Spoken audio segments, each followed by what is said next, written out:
Hi hello అందరికీ నమస్కారం. Welcome to Pushmi talks. ఎలా ఉన్నారండి అందరూ? నేనైతే చాలా అంటే చాలా బాగున్నాను. మీరందరూ కూడా ఇంకా బాగుండాలని మనస్ఫూర్తిగా కోరుకుంటున్నాను. ఇవాల్టి వీడియోలో ముఖ్యంగా ఆడవాళ్ళు ఆర్థిక పరంగా చేసేటటువంటి 4 తప్పుల్ని సరదాగా తెలుసుకుందామండి. ఇక మీదట ఇలాంటి మిస్టేక్స్ చేయకుండా ఉంటే మనం మనీ పరంగా చాలా డబ్బును సేవ్ చేసినట్టే అవుతుంది. మనీ పరంగా అనే విషయాన్ని పక్కన పెడితే ఆర్థికంగా మనం కొద్దో గొప్పో మన ఇంట్లో వాళ్ళకి అండగా ఉన్నట్టు ఉంటుందండి. ఎందుకంటే నేను చాలాసార్లు చెప్తూనే ఉన్నాను. హౌస్ వైఫ్‌కి సంపాదించే అవకాశం లేకపోయినా డబ్బుల్ని పొదుపు చేసే బాధ్యత ఖచ్చితంగా ఉంటుందండి. సరే, ఇక నేనైతే రేపటి టిఫిన్ కోసం ఇప్పుడైతే దోసపప్పు అయితే రుబ్బుతున్నానండి. నేను దోసల పప్పు ఎక్కువగా మిక్సీలోనే రుబ్బుతూ ఉంటాను. ఒక వంతు మినప్పప్పు, 2 వంతులు బియ్యం వేసి చక్కగా దోసలకైతే రుబ్బుతున్నానండి. ఇవి ఎంతో టైం పట్టదండి. మనం మధ్యాహ్నం నానబెట్టామనుకోండి దోసల పప్పు, సాయంత్రానికి నానుంటుంది. చక్కగా గ్రైండ్ చేసేసుకుని, ఒక గిన్నెలోకి తీసేసుకుని నైట్ అంతా వదిలేస్తే మార్నింగ్ చక్కగా దోసలైతే వేసుకోవచ్చండి. ఈ మధ్యకాలం ఇవి కూడా కొంటూ ఉన్నారండి. ఎప్పుడైనా ఊరెళ్ళొచ్చినప్పుడు, ఒంట్లో బాలేనప్పుడు అలాంటివి బయట కొనుక్కున్నా పర్వాలేదు కానీ, మనం ఇంట్లోనే ఉంటూ బద్ధకంతోనో, టీవీ సీరియల్స్ వ్యామోహంతోనో, లేదా ఫోను వ్యామోహంతోనో పప్పులు నానబెట్టడం మర్చిపోయో, అలాంటప్పుడు కనుక ఇవి తీసుకుంటే మనీ పరంగా కూడా మనం లాస్ అవుతామండి. వీటి వల్ల పెద్దగా నష్టం కలగకపోవచ్చు. ఒకరోజే కదా, ₹20 కదా ప్యాకెట్ అని చెప్పి అనుకోవచ్చండి. అదే ₹20ని 7 రోజులు కనుక వరుసగా ఖర్చు పెట్టి చూడండి, ₹140. కాబట్టి మనం పొదుపు చేయాలనుకున్నప్పుడు ఇలాంటి వాటికి కొంచెం దూరంగా ఉండాలండి. ఏముందండి, ఒక అరగంట పని అంతే కదా. ఇక మనం చేసే మరొక మిస్టేక్ ఏంటంటే, ఇంట్లో ఏ వస్తువులు ఉన్నాయా, ఏ వస్తువులు లేవా అనే విషయాన్ని చూడమండి. అవేమీ చూడకుండా డైరెక్ట్గా డీమార్ట్కి వెళ్ళి కిరాణా సరుకులు అవి తెచ్చేస్తూ ఉంటాము. ఇంకొంతమంది అయితే అసలు ఇంట్లో ఏమున్నాయో ఏమి లేవనేది కూడా పట్టించుకోరండి. అలా కాకుండా మనం ఒకసారి చూసుకుని లాస్ట్ మంత్ తెచ్చినవి ఏమైనా ఉంటే వాటిని ఇలా సీసాలు కనుక ఖాళీ అయిపోయినాయి అనుకోండి, చక్కగా ఫిల్ చేసుకుని ఇప్పుడు ఈ నెల ఏం కొనాలి అనేది ఒక లిస్టు ప్రిపేర్ చేసుకుని దాన్ని బట్టి మనం డీమార్ట్కి వెళ్ళి సరుకులు తెచ్చుకోవచ్చండి. లేదనుకోండి మనం అక్కడ 1కి 10 కొనేస్తూ ఉంటాము, అంతే కదా. ఈలోపు లాస్ట్ మంత్ తెచ్చుకున్నది డేట్ అయిపోతుంది, మళ్ళీ అది పడేసేయాలి. అలా కాకుండా ఒకసారి చెక్ చేసుకుని మనం తెచ్చుకోవాలండి. చాలామందికి ఎంత కొనాలో కూడా తెలియదండి. ఇప్పుడు ఉదాహరణకి ఈ జీలకర్ర ప్యాకెట్ ఉందండి, ఇది 100 గ్రామ్స్. ఈ 100 గ్రామ్స్ ఒక నెల అయితే ఒక నలుగురు ఉండే ఫ్యామిలీకి కరెక్ట్గా సరిపోతుందండి. అలాగే నేను 250 ml తేనె సీసా ఉంటుంది కదా, అందులో అయితే వేస్తున్నాను. కరెక్ట్గా సరిపోతుందనమాట ఈ తేనె సీసా అనేది. తేనె వాడేసిన తర్వాత శుభ్రంగా క్లీన్ చేసేసి ఇలా జీలకర్ర అది వేస్తూ ఉన్నానమాట. ఇవి సీసాలు చిన్నగా ఉంటాయండి, కానీ మన తాలింపు సామాన్లకి అన్నిటికీ కూడా సరిపోతాయి. పైగా గాజు కూడా కదండి, మనం ఎలా అయినా వాడుకోవచ్చు. ప్లాస్టిక్ వాడడానికి ఇబ్బంది, కానీ గాజు చక్కగా వాడుకోవచ్చండి. అలానే లాస్ట్ మంత్ కొన్ని ధనియాలు, అలానే కొంచెం మసాలాలు మిగిలిపోయినవి, అవన్నీ కూడా చక్కగా పొడి చేసుకుని పెట్టుకున్నాం అనుకోండి మనం గ్రైండర్లో వేసుకుని. అదేనండి, మిక్సీలో వేసుకుని పొడి చేసుకుని పెట్టుకుంటే చక్కగా కూరల్లోనూ అది వాడుకోవచ్చు. అప్పుడు ఈ నెలలో మళ్ళీ మనం ఫ్రెష్గా ఎలాగ మసాలాలు అవి తెచ్చుకుంటాం కాబట్టి వాటిని ఈ నెల అంతా కూడా వాడుకోవచ్చండి. ఈ విధంగా మనీ వేస్ట్ అవ్వకుండా మనం ముందే చూసుకుని ఇలా ప్రిపేర్ చేసుకుని కనుక గ్రాసరీస్ కనుక వెళ్ళినట్టయితే చక్కగా మనకి ఏం అవసరమైతే అవే కొనుక్కుంటామండి. అంతేగాని అనవసరమైనవన్నీ కొనేసుకుని నెల చివరిలోని అయ్యో ఈ నెల డబ్బులు సరిపోలేదే అని చెప్పి బాధపడిన అవసరం ఉండదండి. ఇప్పుడు నేను కూడా అదే చేస్తున్నానండి. లాస్ట్ మంత్ మిగిలిపోయినటువంటి కొన్ని మసాలా సామాన్ అన్నీ కలిపేసి శుభ్రంగా పొడి చేసేసాను. దీనిని కొంచెం చల్లారిన తర్వాత ఒక సీసాలో అయితే వేసేస్తానండి. చక్కగా ఈ నెల అంతా కూడా వాడుకోవచ్చు. ఇక మనం మన టాపిక్లోకి వచ్చేస్తే, ఆడవాళ్ళు ఫస్ట్ చేసే తప్పు ఏంటంటే, మనకి మనీ మన ఇంట్లో వాళ్ళు ఇవ్వగానే మనం రెంట్లు, కరెంటు బిల్లులు ఇవన్నీ కట్టేసిన తర్వాత మనం ఫస్ట్ తీసుకునేది ఏంటండి, గ్రాసరీస్, కిరాణా సరుకులు. ఇవే కదా మనం ఎక్కువ తీసుకునేది. ప్రతి నెల కూడా ఇవి మనకి అవసరమయ్యే ఒక ఖర్చు అనుకోవచ్చు. మన అవసరాలు కాబట్టి కంపల్సరీ కిరాణా సరుకులు కొనుక్కుంటూ ఉంటాము. అది ఏం చేస్తామంటే, సాధారణంగా మన వీధిలో పచారీ కొట్టు ఉంటుంది, లేదా మనకు తెలిసిన వాళ్ళ షాప్ ఉంటుంది, కానీ మనం అలా కొనవండి.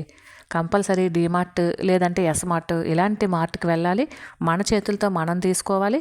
అక్కడ 1+1 ఆఫర్స్ ఉన్నాయా, లేదంటే 50% ఆఫర్స్ ఉన్నాయా, లేదంటే ఏవైనా మంచి మంచి అలంకరణ వస్తువులు ఉన్నాయా, సామాను ఉన్నాయా, లేదంటే మంచి మంచి డ్రెస్సులున్నాయా, లేదంటే చెప్పులున్నాయా, ఇలాంటివన్నీ చూస్తాం. నిజం చెప్పాలంటే ఇవి చూడ్డానికే మనం డీమార్ట్‌కి వెళ్తామండి ఒక్కొక్కసారి. టైంపాస్కి కూడా వెళ్ళే వాళ్ళు చాలామంది ఉన్నారు.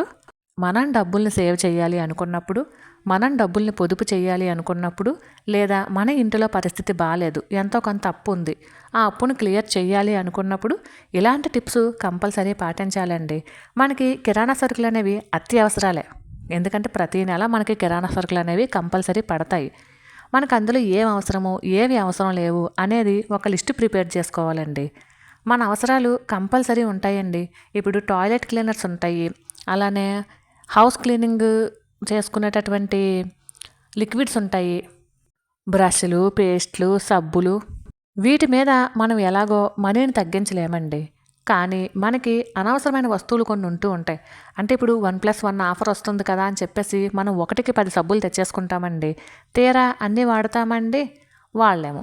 ఎందుకంటే అన్నీ మన స్కిన్‌కి పడకపోవచ్చు. మనం ఎప్పుడు ఏ సబ్బులైతే వాడుతున్నామో అవే తెచ్చుకోవాలండి. అలా కాకుండా 1+1 ఆఫర్ ఉందనో, లేదంటే ఇంతకు మించి ఆఫర్స్ ఇంకా బాగున్నాయనో, 50% ఆఫర్స్ ఉన్నాయనో అని చెప్పేసి మనకి అవసరం లేకపోయినా కొన్ని వస్తువులు అనవసరంగా కొనేస్తూ ఉంటామండి. అవేమవుతాయి అనవసరంగా? ఇప్పుడు ఈ పప్పులే చూడండి, 1+1 ఆఫర్ ఉందని 2, 3 ప్యాకెట్లు తెచ్చేసామనుకోండి, మనకు అవసరం లేకపోయినాను పుచ్చు పట్టేసి పాడైపోతూ ఉంటాయి అన్నమాట. మనకి మన ఇంట్లో నెలకి 2 కేజీలే పడుతుంది అని చెప్పేసి మనకు తెలుస్తుంది కదా, మనకు ఒక అంచనా ఉంటుంది. ఉదాహరణకు చెప్తున్నానండి, ఇప్పుడు మా ఇంట్లో ఉందంటే మినపప్పు కనీసం 2 కేజీలు పడుతుందండి నెలకి. అలానే వేరుశనగ గుళ్ళు 1 కిలో ప్యాకెట్ తీసుకొస్తాను. అలానే గోధుమ పిండి 1 ప్యాకెట్ ఇలా తీసుకొస్తానండి. మాకు ఇవి సరిపోతాయి. అలా కాదని చెప్పేసి 1+1 ఆఫర్ ఉందనో, 50% ఆఫర్ ఉందనో గోధుమ పిండి అవి 2, 3 ప్యాకెట్లు తెచ్చేయటం, లేదంటే పెద్ద ప్యాకెట్ 5 కేజీల ప్యాకెట్ తెచ్చేయటమో చేశాను అనుకోండి, మాకు పెద్దగా అయితే అవ్వదండి. ఎందుకంటే మేము ఉండేది ముగ్గురం. మా గురించి మాకు తెలుసు కదండి, మేము ఎన్ని తింటాము, ఏంటి, ఎలా తింటాము అనేది. ఆశకెళ్ళిపోయో లేదంటే ఆఫర్ల పేరుతో అనుకున్న దానికన్నా ఎక్కువ తెచ్చేసుకుంటాం. ఆ పిండి సరిగ్గా వండి నీట్‌గా మంచిగా ఉపయోగించుకున్నాం అనుకోండి, అది వేరే విషయం. అలా కాకుండా పుచ్చు పట్టేసి, పురుగు పట్టేసి ఆ పిండి అంతటిని మళ్ళీ పాడేయాల్సి వచ్చిందనుకోండి, ఎంత ఇబ్బందిగా ఉంటుందండి. పడేసేటప్పుడు ఎంత బాధగా ఉంటుంది. అయ్యో! ఇంత మనీ వేస్ట్ అయిపోయింది అని బాధపడతాం. అలా కాకుండా మనం ముందే ఇలా లిస్ట్ ప్రిపేర్ చేసుకున్నాం అనుకోండి, డీమార్ట్‌కి కాదు ఏ మార్ట్‌కెళ్ళినా సరే ఈ లిస్ట్‌లో ఉన్నవి మాత్రమే తెచ్చుకోవాలి అని మన మైండ్ సెట్‌ని గట్టిగా ఫిక్స్ చేసుకోవాలండి. నేను ఇక్కడ ఉదాహరణకు డీమార్ట్ గురించి చెప్తున్నానండి. డీమార్ట్ ఒక్కటే కాదు, మనం షాపింగ్‌కి వెళ్ళినా, మరెక్కడికి వెళ్ళినా సరే మనకి ఏం కావాలితే అవే కొనుక్కోవాలన్నమాట. ఇప్పుడు నాకు ఈ సరుకులన్నిటికి రూ. 3,159 అయిందండి. అంతే. నేను కేవలం డీమార్ట్‌కి వెళ్ళేటప్పుడు 3,500 మాత్రమే తీసుకెళ్ళానండి.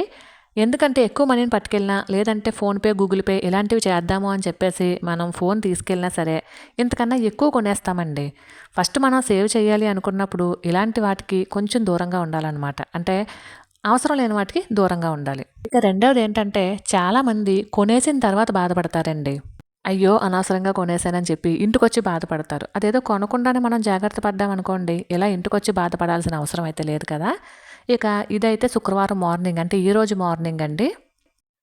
ఈరోజు మార్నింగే తెలిసిందే కదండీ! శుక్రవారం అనగానే మనకి ముగ్గులు, పూజ, హడావిడి ఇదే కదా ఆడవాళ్ళందరికీ. ఇక నేనైతే చక్కగా ముగ్గైతే వేసుకుందాము అని చెప్పేసి తెల్లవారుజామున లేచానండి. చక్కగా ముగ్గైతే వేస్తూ ఉన్నాను. వాకిలది చిమ్మేసి బయట ముగ్గు వేసేసే ముందు, ఆ తర్వాత లోపల వైపు కూడా తుడిచేసి అప్పుడు ముగ్గైతే వేస్తున్నానండి.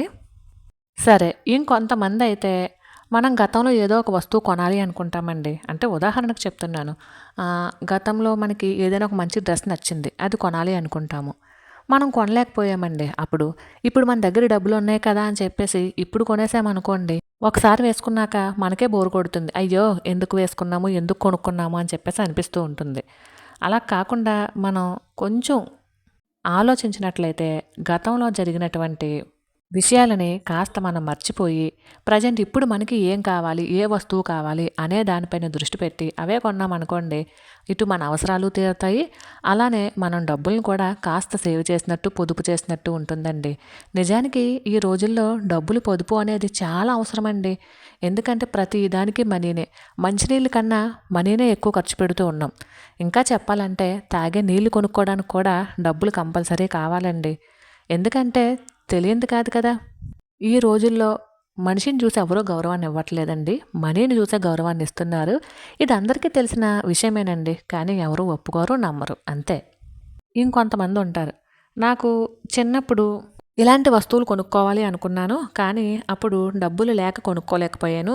ఇప్పుడు కొద్దో గొప్పో డబ్బులు కనిపిస్తూ ఉన్నాయి కదా, ఇప్పుడు ఆ వస్తువులు కొనుక్కోవచ్చు అని చెప్పేసి అనుకుంటూ ఉంటారండి. అది కూడా చాలా తప్పండి. చిన్నప్పుడు ఇంక అయిపోయిందండి. దానికోసం మనం ఆలోచించి రేపటి భవిష్యత్తు కోసం దాచుకున్నటువంటి డబ్బులని ఇప్పుడు ఖర్చు పెట్టేయడం మంచి పద్ధతి కాదు అనేది నా అభిప్రాయం అండి. ఇంకొంతమందికి కొన్ని వస్తువులు చూస్తే అది కూడా నా దగ్గర ఉండాలి, ఆ వస్తువు కూడా నేను కొనుక్కోవాలి అని చెప్పి అనిపిస్తూ ఉంటుందండి. ఉదాహరణకి ఇప్పుడు మన సోషల్ మీడియాలో ఇప్పుడు ఈ వీడియోనే ఉందండి. ఈ వీడియోలో మీకు ఏదో వస్తువు నచ్చింది అనుకుందాం. ఆ వస్తువు లింక్ పెట్టండి, లేదంటే ఆ వస్తువు ఎక్కడ కొనుక్కున్నారు, ఇలా అడుగుతూ ఉంటారు కదా. నిజానికి ఆ వస్తువు మీకు అవసరం లేకపోవచ్చండి, కానీ ఎందుకో అందంగా కనిపించి మీకు బాగా నచ్చిందే అనుకుందామండి. అది కొనుక్కోవాలి అనిపించింది అనుకుందాము, కానీ ఒకసారి మీరు ఆలోచించుకోవాలండి, ఈ వస్తువు మీ ఇంటికి సెట్ అవుతుందా లేదా. వాళ్ళ ఇంటికి సెట్ అయింది సోషల్ మీడియాలో, మీరు ఇప్పుడు ఈ వీడియోనే ఉందండి. ఈ వీడియోలో ఏదో వస్తువు చూసారు మా ఇంట్లో, అది మా ఇంటికి సెట్ అయ్యింది, మీ ఇంటికి సెట్ అవుతుందా లేదా అనే విషయాన్ని మీరు ఖచ్చితంగా చూసుకోవాలండి. అప్పుడే మీ ఇంటికి కూడా బాగుంటుంది, కొనుక్కుందాము అనే ఉద్దేశం ఉంటే కొనుక్కోవాలి. అంతేకాని చూసిందల్లా కొనేసుకోవడం కూడా మంచి పద్ధతి కాదు అనేది నా అభిప్రాయం అండి. ఇంకొక ముఖ్య విషయం ఏంటంటే, ఇక్కడ నేను డీమార్ట్ గురించే చెప్పట్లేదండి. ఆడవాళ్ళు చేసే ఏ షాపింగ్ అయినా సరే మనం ఆఫర్స్ కోసం కొనకూడదండి. మనకి అవసరమైతే కొనుక్కోవాలి. ఆఫర్స్ ఉన్నాయని చెప్పి కొనేసామనుకోండి, ఇల్లంతా వస్తువులతో నిండిపోతుందండి. మళ్ళీ వాటికి చాకిరీ. అసలు మనకి అవసరం లేని వస్తువు 50% ఆఫర్ ఉన్నా సరే కొనుక్కోకూడదండి. చాలామందికి ఇదొక అలవాటు కింద ఉంటుంది. 50% ఆఫర్ ఉంది, అయ్యో కొనలేదే అని చెప్పేసి అనుకుంటూ ఉంటారు. ఇక నేనైతే ఈరోజు పూజ ఈ విధంగా చేసుకున్నానండి. పూజ చేసేటప్పుడు ఇంక వీడియో తీయలేదు. చేసుకున్న తర్వాత చిన్న క్లిప్ అయితే వీడియో తీశానండి. మనం ఆఫర్స్ చూసి కొనకుండా వచ్చేస్తామండి. వచ్చిన తర్వాత ఇంటికొచ్చిన తర్వాత అయ్యో 70% ఆఫర్ ఉంది, అనవసరంగా కొనలేదు అని చెప్పి బాధపడుతూ ఉంటామండి. అక్కడ 70% కాదండి, 90% ఆఫర్ ఉన్నా సరే మనకి అవసరం లేని వస్తువు కొననవసరం లేదండి. దానికోసం బాధపడనవసరం లేదు. నిజం చెప్పాలంటే ఆ వస్తువు మనకు అవసరం ఉండదండి. కానీ సేల్లో చూసామనేసి 70% ఆఫర్ ఉందని చెప్పేసి, అది లిమిటెడ్ ఆఫరే ఉందని చెప్పేసి చాలామంది వస్తువులు కొనేస్తూ ఉంటారనమాట. అప్పుడు మనం ఆఫర్స్ చూసి కొనలేదండి, ఆ ఆఫర్లే మనల్ని కొనేసాయి. నిజంగా చెప్పాలంటే అంతే జరుగుతుంది కదా. ఇప్పుడు చాలామంది ఆఫర్స్ చూసుకుంటూ ఉంటారండి, అవి అవసరం ఉన్నా లేకపోయినాను. కానీ దీన్ని నమ్మరు. మనం కొనే వస్తువు ఆఫర్లు చూసి మనం కొనలేదు, ఆ ఆఫర్లే మనల్ని కొనేస్తున్నాయి అని చెప్పేసి మనకి మనమే అనుకోలేమండి. చాలా మంచి పని చేసామని చెప్పేసి మనకు మనమే ఫీల్ అయిపోతూ ఉంటాం అనమాట. ఎంత మంచి పని చేసాం, ఈరోజు ఇంత ఆఫర్లో కొన్నామని చెప్పి. కొనొచ్చండి, మీకు నిజంగా ఆ వస్తువు అవసరం ఉంది అనిపిస్తే ఖచ్చితంగా కొనొచ్చు. అవసరం లేని వస్తువులు కొనేసి ఇల్లు ఒళ్ళు గుల్ల చేసుకోవడం ఎందుకండి. మరి ఈరోజైతే నేను క్యారెట్ బీట్రూట్ జ్యూస్ అయితే తీస్తూ ఉన్నానమాట. అలాగే ఈరోజు టిఫిన్ వచ్చేసి దోశలు. ఆల్రెడీ రాత్ర దోసపప్పు అది రుబ్బేసి పెట్టాను కదండి, అలానే ఒక పక్క రైస్ అయితే ఉడుకుతుంది. అలానే కోడిగుడ్లు కూడా ఉడకబెట్టేశానండి. మేము శనివారము మంగళవారము మాత్రమే ఎగ్స్ తినము, మిగిలిన రోజులు కూడా తింటామండి. అలానే టమాటో చట్నీ కూడా చేసి పెట్టేశాను. ఈరోజు మా టిఫిన్ అయితే ఇంతేనండి, దోశలు అలానే టమాటో చట్నీ. మరి మీలో ఎంతమంది ఇలా ఆఫర్ల పేరిట వస్తువులు కొంటూ ఉంటారో, లేదా అనవసరమైన వస్తువులు అనవసరంగా కొనేసేమే అని చెప్పేసి అనుకుంటున్నారో నాకైతే సరదాగా కామెంట్ సెక్షన్లో తెలియజేయండి. మరి ఈరోజు కర్రీ వచ్చేసి వంకాయ అండి. ఈరోజు వంకాయ చేస్తున్నాను. మరైతే ఇదేనండి వాళ్ళ వీడియో. ఈ వీడియో మీకు నచ్చినట్లయితే please like, share and subscribe. మరొక వీడియోతో మళ్ళీ కలుసుకుందామండి. అంతవరకు ఉంటాను. Thank you for watching. Bye.